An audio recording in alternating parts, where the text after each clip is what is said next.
And that was we had Joel Corey on, the longtime agent, and he was talking about what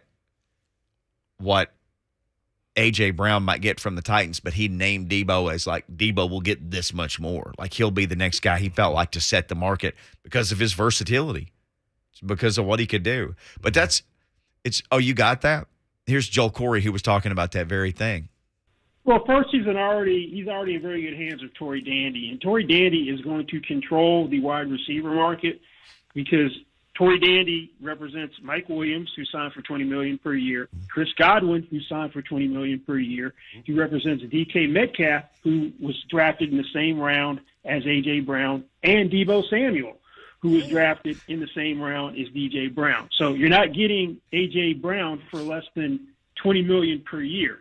I would be trying to target $25 million per year and probably settle at $22.5 million per year. I'd want to do a 3-year extension because I'm young and I'm going to want to get another bite of the apple as a wide receiver. I don't see any circumstance where you're signing A.J. Brown for less than $20 million per year, given that same agent has gotten 2 deals done for wide receivers this year, $20 million per year. Joe Corey weighing in on A.J. and the rest of the wide receiver market. DK Metcalf, the other guy who's in the mix. One thing about DK Metcalf, he played 16 games. He played 16 games. He played 17 games. That dude's been all kinds of, like, available. Yeah, he's a tall, big guy. He is available. 900 yards, 1,300 yards, and a 967-yard season for DK Metcalf. So obviously another wide receiver who's been talked about a lot, and certainly the Jets fans, I guess, can focus on him now because the news coming out earlier today, Diana Rossini, who appears to be pretty plugged in with the Titans, tweeted, Titans are not shopping or taking calls on A.J. Brown. John Robinson made it clear at the owners' meeting they are currently working towards keeping Brown a Titan for the long term. I am told this has not changed. Earlier today, no shopping, no calls. We're not taking calls. Right. I mean, we will listen to voicemail, though, if you leave us a message. Watch this. I'm going to counter that. Nobody told us that they were looking at quarterbacks either. Malik Willis just visited and nobody knew. Nobody knew. So why was that a secret? Shh, don't tell nobody. So, what are you supposed to believe?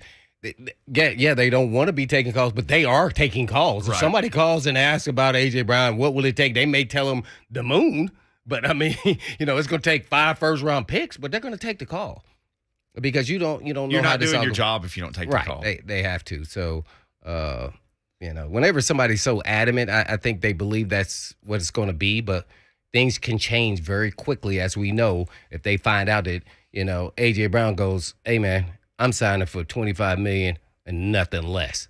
And then once they hear that, they go, oh, that's kind of what the Kansas City Chiefs did with old Tyreek Hill. Cheetah. You got out our price range, bro, so we got to let you go. And we all know how good he is, and I've talked about it. He'd be a nightmare for me. I'm like, oh, man, how are we going to control this guy here? Yeah. We're going to have to double, triple team him. Then that means Kelsey's going to get all of it. So, I mean, and you still not be able to stop him. This guy's like catching a rabbit. You can't. And tricks aren't for kids. And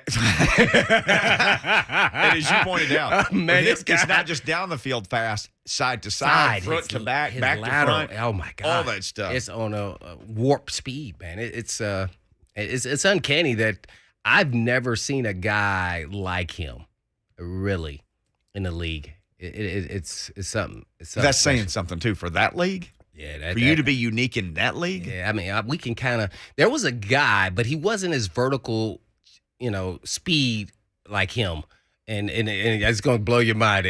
This dude's lateral quickness, he just got injured, is Razim Akeem.